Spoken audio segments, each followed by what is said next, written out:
एक कदम ईश्वर की ओर।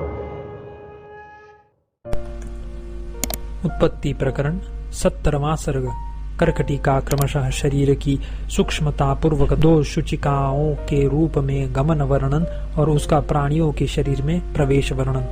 श्री वशिष्ठ जी ने कहा, हे श्री रामचंद्र जी, तदुपरांत पर्वत के शिखर के समान विशाल कज्जलाकार मेघ घटा के समान बड़ी काली वह राक्षसी सूक्ष्मता को प्राप्त होने लगी। पहले वह मेघाकार हुई, तदनंतर उसका देह प्रमाण वृक्ष की शाखा के तुल्य हुआ। तदुपरांत वह मनुष्य के आकार वाली हुई। फिर उसका स्वरूप केवल हाथ भर का बन गया। तदनंतर वह एक बिलस्त भर का हुआ। उसके बाद वह केवल एक अंगुल मात्र रह गई। तदनंतर उड़द की छीमी के बराबर हुई और फिर वह सूचिका बन गई। सूचिका बनने के बाद जैसे संकल्प आदि अणुता को प्राप्त होता है, वैसे ही शिखर के समान विशाल आकार वाली वह रेशमी वस्त्र सीने योग्य अत्यंत सूक्ष्म सुई बनकर पद्म केसर के समान सुंदरी हुई। वह सूक्ष्म लोह विकार होकर तथा अनायसी यानी रोग रूप जीव युक्ता सूचिका होकर शोभित हुई। महाभूत, कर्मेंद्रिय, ज्ञानेन्द्रिय, प्राण, अंतःकरण, अविद्या, काम, कर्म के संघात रूप पर्युष्टक से चलती हुई वह आकाश में जाती थी और निवास करती थी। वह सूची तो दिखाई ही देती थी, पर उसमें लोहा नाम मात्र भी नहीं था।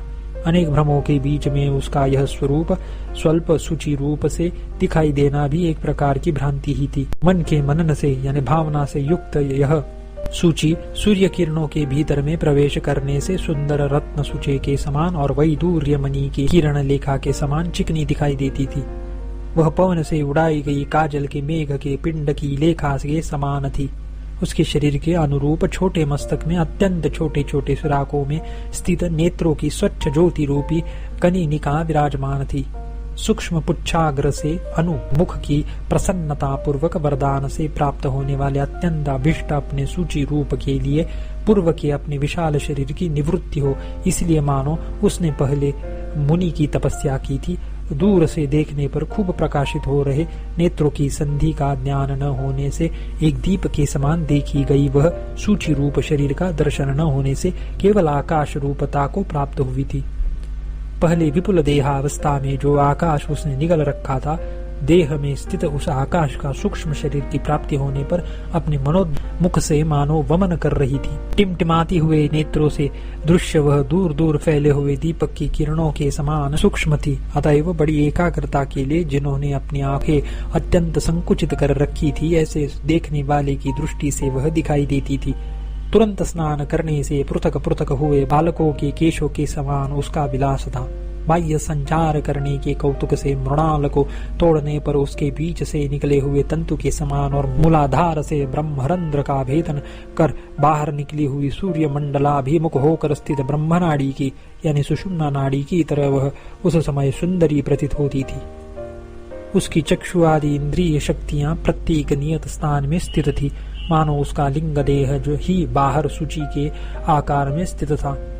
जैसे ज्ञानियों का आलय विज्ञान संतान स्वमात्र गोचर होता हुआ भी अन्य से अलक्ष्य रहता है, और जैसे तार्किकों का धारावाहिक ज्ञान संतान साक्षी का स्वीकार न होने से अलक्षित रहता है, वैसे ही वह भी दूसरों से अलक्षित थी। अत्यंत अलक्ष्य होने के कारण ही मानो वह शून्यवादियों के मत में प्रसिद्ध अर्थों की जननी और आकाश की जो नीलिमा है तद्रूप थी और निशब्द थी। इस प्रकार लोह सूचिका का वर्णन कर अब रोग रूपिणी सूचिका उसका अनुसरण करती है। उस लोह रूप सूचिका का अदृश्य और जीवयुक्त रोग रूपिणी सूचिका, जो कि तत्त पदार्थकार मनोवृत्ति में प्रतिफलित चिदाभास के समान धर्म वाली थी, सदा अनुगमन करती थी। जैसे विनाशावस्था को प्राप्त सूक्ष्म दीप ज्योति दृष्टिगोचर नहीं होती और स्पर्श करने पर उसके अंदर तीक्ष्ण दाहक शक्ति प्रतीत होती है, वैसे यद्यपि वह सूची भाव को प्राप्त हुई राक्षसी अत्यंत अदृश्य थी, फिर भी उसके अंदर वासना आदि जो कि त्यों विद्यमान थी, उसमें किसी प्रकार का परिवर्तन नहीं हुआ था। वह कर्कटी जगत के प्राणियों को निगलने के लिए सूची रूपता को प्राप्त हुई। उसका जगत को निगलने का वह आदर ही उपयुक्त नहीं हुआ, क्योंकि सूचिकावस्था में जब उदर ही नहीं रहा तब निगलती कैसे। उसने इस बात का विचार ही नहीं किया। अहो, यह उसकी मूर्खता की पराकाष्ठा ही है। उसने जगत को निगलने का विचार तो किया, पर सूची रूप तुच्छता का विचार नहीं किया। केवल एकमात्र जगत ग्रसन रूप अभिलाषा को देख रही तो उसका संकल्प निरर्थक ही रहा। उस मूढ़मती कर्कटी ने बिना विचारे ही शुचि बनने की अभिलाषा की। निरर्थक बुद्धि वाले प्राणियों में पूर्वापर का विचार नहीं रहता। इच्छित विषय में लगा हुआ चित्त इच्छित वस्तु में दृढ़ प्रयत्न की अनुल्लंघनीय सामर्थ्य से भावना द्वारा पूर्व निर्मल अवस्था से अन्य अवस्था को यानी कालुष्य को प्राप्त होता है। जैसे कि निर्मल दर्पण निश्वास वायु से मलिनता को प्राप्त होता है। स्थूल शरीर को छोड़कर शुचि भाव को प्राप्त हुई उस राक्षसी का महामरण भी यानी महादुख भी सुख रूप ही हुआ, क्योंकि उसका स्वार्थ में दृढ़ अनुराग था। एक वस्तु में अत्यंत अनुराग करने वाले लोगों की विषम अवस्था को तो देखिए। राक्षसी ने अपनी इच्छा से अपने शरीर का तृणवत त्याग कर दिया। एक वस्तु में अत्यंत तृष्णा होने से अन्य प्रतीतियां नष्ट हो जाती है। जगत ग्रसने में अत्यंत अभिलाषा होने से राक्षसी ने अपने देह विनाश को भी नहीं देखा। एक वस्तु में अत्यंत अनुराग करने वाले अज्ञानी को अपना नाश भी सुख देता है। शुचिका बनी हुई राक्षसी देह रहित होने पर भी संतुष्ट ही रही। लोहमयी सूची के संलग्न जीव युक्त विसूचिका अन्य सूचिका हुई। वह व्योमात्मिका निराकार और आकाश के समान सूक्ष्म स्वभाव युक्त लिंग शरीर वाली थी। वह तेज के सूक्ष्म प्रवाह के समान कांति वाली तथा प्राण तंतु के तुल्य कुंडलिनी शक्ति के सदृश तथा सूर्य और चंद्रमा की छोटी छोटी किरणों के समान सुंदरी थी। उस कर्कटी की पापात्मक अतएव तलवार की धार के सदृश क्रूर मनोवृत्ति लोहमय सूची से पृथक ही थी। वह फूल की सुगंध के समान अत्यंत सूक्ष्म रूप से प्राणियों के भीतर प्रवेश कर हिंसाती चातुरी के संपादन से मूर्तिमती होकर जीव रूप से प्रकट होती थी। दूसरे लोगों के प्राणों का अनुसरण कर अपनी परम मनोरथ सिद्धि में परायण थी। इस प्रकार उस कर्कटी की दो प्रकार की सूचिका रूप देह उत्पन्न हुई। वह कुहरे रूपी वस्त्र के सदृश सूक्ष्म और कपास के वस्त्र के समान कोमल थी। उन दो शरीरों से मनुष्यों के हृदय में प्रवेश कर उन्हें पीड़ित करती हुई वह क्रूर राक्षसी दसों दिशाओं में घूमती थी। सभी लोग अपने संकल्प से लघु होते हैं और अपने संकल्प से महान होते हैं। इसी न्याय के अनुसार संकल्प से ही कर्कटी ने अपने भीषण शरीर का त्याग कर शुचिका रूपता का स्वीकार किया। क्षुद्र चित्त वाले लोग तुच्छ पदार्थ की प्रार्थना करते हैं। राक्षसी ने शुचि के स्वभाव के तुल्य स्वभाव वाले पिशाच चित्व की तपस्या से अभिलाषा की। पुण्य शरीर वाले जीवों की भी जाति की उचित वासना शांत नहीं होती। इसीलिए सूक्ष्म सूची रूपी पिशाचित्व का कर्कटी ने उपार्जन किया। उसके दिशा विदिशा में घूमने पर उसकी सर्वसाधारण कर्कटी देह को, जो कि अविद्या से कल्पित थी, महावायुओं ने शरतकालीन मेघ के समान छिन्न भिन्न कर दिया। जो कोई जीव पहले किसी रोग से आक्रांत होने के कारण क्षीण काय हुआ हो या विशाल काय हुआ हो, उसके अंदर प्रवेश करके वायु में छिपी वह लोह सूची भयंकर विसूचिका रूप रोग में परिणत हो जाती है। किसी लघुकाय स्वस्थ और बुद्धिमान पुरुष के अंदर जीव युक्त सूचिका रूप से प्रवेश करके दुर्बुद्धि रूपा हो जाती है। इस प्रकार किसी पुरुष में दुर्बुद्धि रूप से हृदय में स्थित होकर तृप्त होती है और किसी पुरुष में मंत्र, औषधि, तप आदि पुण्य उपाय से उसकी निवृत्ति की जाती है। दोनों शरीरों से आकाश और भूमि तल में जाती हुई वह बहुत वर्षों तक इधर उधर घूमती रही। भूमि में वह धूलिकणों से तिरोहित रहती है, हाथ में अंगुलियों से तिरोहित रहती है, आकाश में प्रभा से तिरोहित रहती है और वस्त्र में सूत से तिरोहित रहती है। देह के अंदर स्थित आंत रूपी नदी में व्यभिचार आदि दोष से दुष्ट उपस्थेंद्रिय में उसर आदि भूमि के धूली कणों से धूसर अंगों में हस्तपाद आदि की रेखा रूपी सूखी नदी के गड्ढों में और छोटे छोटे रोम रेखा रूपी पुराने तृणों में तिरोहित रहती है। पीड़ित लोगों को उच्छ्वसित करने वाली और अंदर सद्भाव से रहित वह विसूचिका सौभाग्य से हीन और कांति रहित शरीर में मक्खियों, वृक्ष दुर्गंधियों से युक्त हरे तृणों से आवृत देश में तथा बिल्व, आम्र आदि श्रेष्ठ वृक्षों से रहित देश में रहती है। पशु, मनुष्य आदि की बड़ी बड़ी हड्डियों से व्याप्त, आंधी आदि से नित्य कंपन होने के कारण अत्यंत स्फुरित होने वाले, आत्मनिष्ठ अतएव निर्मल तथा हिम के समान दूसरों का संताप हरने वाले सत्पुरुषों से रहित, मैले, कुचैले और अपवित्र वस्त्र वाले अशिष्ट लोगों के संचार में आने वाले देश में, जहाँ पर खोखलों में और काटे हुए वृक्षों के अग्रभाग में क्रमशः मधुमक्खियां और कोयल, कौवे निवास करते हैं, अत्यंत शीत होने के कारण रुक्ष तेज हवा साए साए शब्द करती है।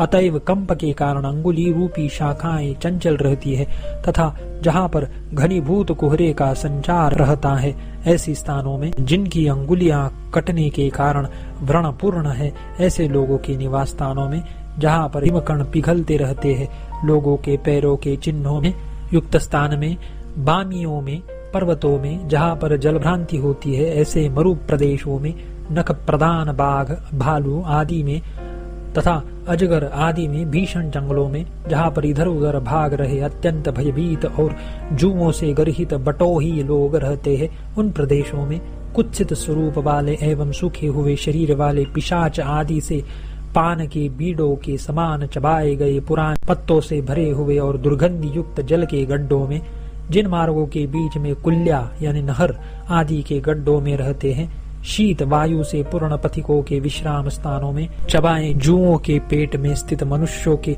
रक्त से जिनके ओठ भरे हैं, ऐसे जंगली मनुष्य वानर आदि के नख रूपी मुख वाले अंगुली समूह से आक्रांत संपूर्ण देह प्रदेश में तथा भूमि के पूर्वोक्त भिन्न भिन्न स्थानों में वह जाती थी। जिन नगरों में अनेक प्रकार की हाथी घोड़े आदि की रचना चित्र विचित्र वस्त्र रहते हैं, उन नगरों में वह जाती थी और वह अत्यंत लंबे मार्ग में गमनागमन से वह परिश्रम को प्राप्त होती थी। शुचि का स्वभाव होने के कारण वह नगरों में और गांवों में, सड़कों और गलियों में फेंके हुए यानी अव्यवस्थित रूप से पड़े हुए कपास के सूतों और उनमें गूंथे हुए कांचमणि आदि अलंकारों को केवल धारण करती थी और ज्वर आदि से पीड़ित प्राणियों के शरीर रूपी वन में सांड के समान विहार करती थी, यानी जैसे रुष्ट पुष्ट सांड अपने सिंगों से बामी आदि को खोदता हुआ इधर उधर घूमता है, वैसे ही वह सूचिका भी मनुष्य के शरीर का उन्मथन करती हुई घूमती थी। जैसे किसी के द्वारा सीने के लिए हाथ में ली गई चिरकाल तक सीने के लिए पिरोए हुए धागे को मुख से खींचने वाली सुई मानो थक कर थोड़ी देर के लिए सीने वाले के हाथ से गिरी हुई विश्राम करने के लिए कहीं अलक्षित होकर लीन हो जाती है, वैसे ही यह सूचिका भी थी। वह क्रूर होती हुई भी अपने योग्य सीवन रूप कर्म में यानी सीने में ही लगी रहती थी, क्योंकि सीना ही सुई का स्वभाव है, अतएव उसने सीने वाले के हाथ को छेदा नहीं। यदि वह सुई सीने रूप अपने स्वभाव को छोड़ दे यानी प्रकट न करे तो अपने क्रूर स्वभाव को भी बाहर प्रकट न कर सकेगी, क्योंकि जैसे उसका सीना स्वभाव है वैसे ही अपने क्रूर स्वभाव को प्रकट करना ही स्वभाव है। जैसे बड़ी भारी शिला नाव द्वारा इधर उधर ले जाई जाती है, वैसे ही वृद्धावस्था में स्थित आशा के समान वह लोहमयी सूचिका जीव युक्त सूचिका के सहारे दिशाओं में घूमती थी। जैसे धान आदि की भूसी का कण अपने भ्रमण को प्रकट करने वाली पवन शक्ति से दिंगतों में घूमता है, वैसे ही वह लोहमयी सूची भ्रमण को प्रकट करने वाली अंतःकरण की सत्ता से दिशाओं में घूमती थी। दूसरों के द्वारा गुंथे गए मलिन तागे को अपने मुंह से खाती हुई सी, अतएव दूसरे लोगों के द्वारा प्राप्त कराए गए उदरपूर्ति के उद्यम से वह मानो स्वस्थ उदय हुई। सूची ने पहले भी दूसरे लोगों के वध से होने वाले उदरपूर्ति की इच्छा से ही तप से क्लेश को प्राप्त हुए अपने मन को उल्लासित किया था। इसीलिए मानो वह निरंतर मुख में गिरी रहे अपने इच्छित सूक्ष्म तागे में स्तंभित रहती थी। चिरकाल से दरिद्रता क्रूरता आदि से परिपीड़ित कुल को क्रूर लोग भी दया से पुष्ट करते हैं, इस विषय में विचार करने की कोई आवश्यकता ही नहीं है। यहाँ इस अर्थ में दृष्टांत सूची द्वारा भरा गया जीर्ण शीर्ण वस्त्र प्रत्यक्ष देखा गया है, क्योंकि सूची ने तागे के अग्रभाग के भीतर प्रवेश के योग्य छिद्र रहित हृदय को तपस्या से प्राप्त किया तथा तत्वबोध भाग्यशाली होने के कारण सूर्यकांति के समान अभिज्ञता के प्रकाश अपने बुद्धि प्रकाश को भी पट आदि के सीवन से ही व्याप्त किया, यानी अपने भोग के लिए अर्जित नहीं किया। अपनी तपस्या से जिसने उसके पेट को क्षीण कर दिया था, अकस्मात प्राप्त हुई शुचि रूपता से मूर्तिमती हुई वह सूचिका राक्षसी बड़ा संताप करती थी।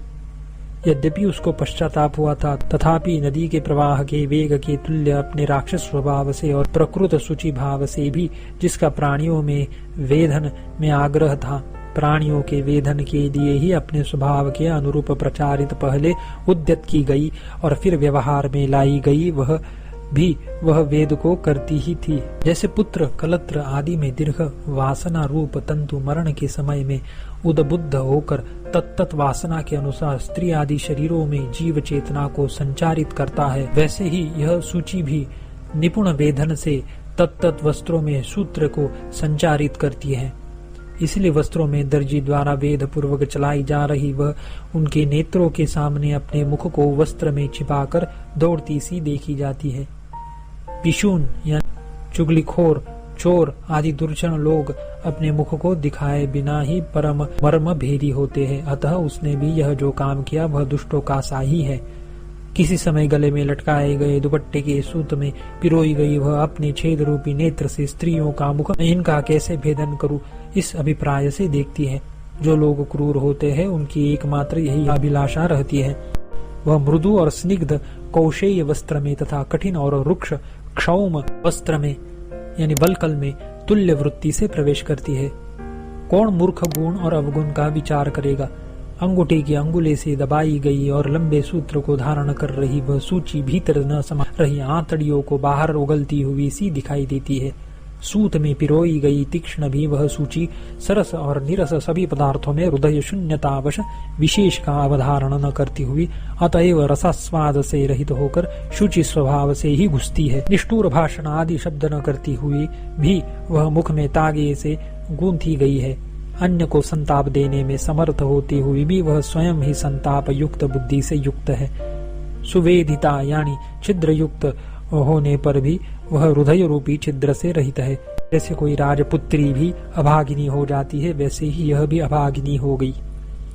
चूंकि वह सूचिका अपने अपकार के बिना ही दूसरों का मरण चाहती है, इसलिए उस पाप के कारण अपनी बुद्धि से ही वह तागे में बंध कर अपने कर्म रूप जाल में ही लटकती रहती है। भाग्यवश सीने वाले के हाथ से गिरी हुई उसके अथवा किसी दूसरे के हाथ से स्पर्श करने के अयोग्य स्थान में कुत्सित श्याम वर्ण वाले अधोरोमों के साथ मानो मैत्री प्राप्त कर उसके साथ सोती है। अपने स्वरूप के अनुकूल मित्र किसी को अच्छा नहीं लगता। मूढ़ लोगों की वृत्तियों से मिली हुई वह प्राकृत जनों में रहती है। अपनी अनुरूप संगति को कौन छोड़ सकता है। लोहारों की प्राप्ति होने पर लोहारों द्वारा तपाने के लिए अग्नि में डाली गई वह सूचिका उनकी धोंकनी के वायु से इधर उधर होकर उन्हें छोड़कर अदृश्य हो जाती है और आकाश की ओर मुख करके भाग जाती है। प्राण और अपान वायु के प्रवाह में स्थित होकर लोगों के हृदय कमल के अंदर संचरण करने वाली यह महाघोर दुखप्रद कर्म शक्ति रूप ही मानो सजीव होकर उदित हुई है। समान वायु के विपरीत होने पर भी समान के साथ चलने वाली, उदान वायु के विपरीत होने पर भी उदान के साथ चलने वाली और व्यान वायु में स्थित होकर सर्वांग में संचरण करने वाली और विविध व्याधियों को उत्पन्न करने वाली यह सूचिका हृदय में, कंठ में शूल रोगात्मक वायु में प्रवेश करके विवरणता यानी पांडु रोग और उन्माद रोग को उत्पन्न करती है। प्रायः कंबल आदि सीने के समय गडरियों के हाथ में स्थित वह सूचिका कभी उनमें टुकड़ों के खोखलों में सोती है, कभी बालकों के हाथ अंगुली आदि रूप अपने शयन के वेदन में कौतुक करती है, पैर में घुसकर रक्तपान के उपार्जन से संतुष्ट होती है। फूलों के गुच्छों की माला पिरोने के समय अधिक भोजन करने वाली भी अल्प भोजन से तृप्त हो जाती है। मलपंक युक्त मूलाधार कोश में बैठी हुई चिरकाल तक नीचे मुख करके सोई रहती है। अपनी इच्छानुरूप स्थान को पाकर कौन फिर उसे छोड़ सकता है। क्रूरता से दूसरों के प्राण हरण पर्यंत वेदनों से अपने को दूषित दिखलाती है। नीच लोगों को कलह करना उत्सव से भी अधिक सुखदायी होता है। भाव यह है कि जिन दुष्टों को दूसरों को पीड़ित करने की सामर्थ्य न होने पर भी दूसरों से कलह करने में सुख होता है, उनको दूसरों को मारने में सुख हो, इसमें तो कहना ही क्या है। आधी कौड़ी की प्राप्ति से भी क्रूपण को बड़ा हर्ष होता है। प्राणियों का अहंकार चमत्कार दुरच्छेद्य है, यानी उसका विनाश नहीं किया जा सकता। वह सूची का मूड अपनी आत्मा द्वारा किए जा रहे जीव सूची और लोह सूची, इन दो अपनी सूचिकाओं से होने वाले वेदन से सब प्राणियों के मरण की तर्कना करती है। मूढ़ों की आवश्यक स्वार्थ में यदि मूढ़ता उदित न हो तो वह बड़े आश्चर्य की बात है। यह मेरा परमारण रूप कार्य पहले यानी वस्त्र सीने के समय वस्त्र के तंतुओं का भेदन करने से अभ्यस्त है। इस कारण यह शीघ्र संपन्न हो रहा है। इस प्रकार अपने चातुर्य के अनुसंधान से अपने मन में अत्यंत प्रसन्न होती है। जैसे मिट्टी में घिसने के बिना चुपचाप रखी हुई सुई जंग लगने के कारण मलिन हो जाती है, वैसे ही सूचिका भी यदि परमारण रूप अपराध न करे तो उसे व्याधि रूपी दुख हो जाता है। यह सूचिका सूक्ष्म अतएव अदृश्य होकर शरीर को काटने वाली है और क्षण भर में विस्मृति को प्राप्त हो जाती है। तीक्ष्ण भेद करने वाली दैव चेष्टा समान क्रूर है। मर्म स्थान के आच्छादन भूत उत्तरीय वस्त्र के तंतु के वेदन मात्र से दूसरों को मार दिया, ऐसा समझकर आप संतोष को प्राप्त होती है। जिस नाश को करने से दुर्जन हर्ष को प्राप्त होता है, उसी नाश से वह भी हर्ष को प्राप्त होती है। कीचड़ में वह डूबती है, आकाश में वह उड़ती है, आकाशचारी वायुओं से दिशा प्रांतों में विहार करती है, भूतल में, वन में और धूलि कणों में भी अंतःपुर के घर में पलंग पर बिछाए गए बिस्तर की नाई सोती है। मनुष्यों के हाथ में और कान में स्थित यह कान रूपी कमल में और भेड़ों के रोमों की राशि में इच्छा अनुसार सोती है। काठ और मिट्टी की बनी हुई भित्तियों के छिद्र में समा जाती है और प्राणियों के हृदय में ऐसी समा जाती है जैसे कि मणि, मंत्र आदि द्रव्यों की शक्ति से और आत्मशक्ति से मायावी अथवा योगी सर्वत्र यथेच्छ विहार करता है। श्री वाल्मीकि जी ने कहा, वत्स भरद्वाज, मुनि के इतना कह चुकने पर दिन समाप्त हो गया। सूर्य भगवान अस्ताचल को गए। मुनियों की सभा महामुनि को नमस्कार कर सायंकालीन संध्या आदि के लिए स्नानार्थ चली गई। रात्रि समाप्त होने पर दूसरे दिन के सूर्य किरणों के साथ फिर मुनि सभा आ गई। 17वां सर्ग समाप्त।